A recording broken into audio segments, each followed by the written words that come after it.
Même si ça fait longtemps qu'on n'a pas eu ni de cas de rougeole, on est quand même préoccupé là, du côté du CIS, là.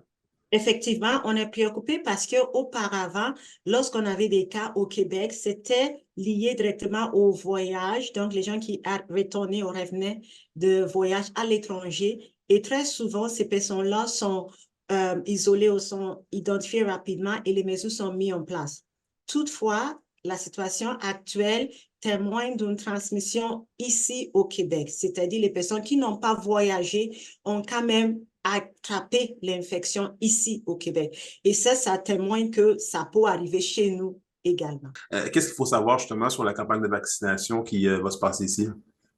La bonne chose, c'est que pour la rougeole, le vaccin est un vaccin qui est très efficace, très sécurité, de sorte que même les personnes, suite à une exposition, si on leur donne le vaccin, ça aide à prévenir l'infection. Donc, on a un arme sûr qui est à nos dispositions qu'on peut utiliser. Déjà, en Abitibi-Témiscamingue, le vaccin, par ailleurs aussi au Québec, le vaccin est offert aux enfants à l'âge de 12 mois et à l'âge de 18 mois.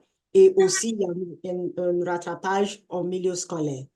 Les taux de couverture vaccinale en Abitibi-Témiscamingue sont bons, mais dernièrement, avec tout ce qui est arrivé avec la pandémie, les pénuries, tous les changements et le fait qu'il y a des personnes qui sont arrivées nouvellement aussi, ça fait en sorte qu'on doit travailler plus pour assurer de garder les niveaux de couverture vaccinale aussi élevés que ça l'était depuis des décennies.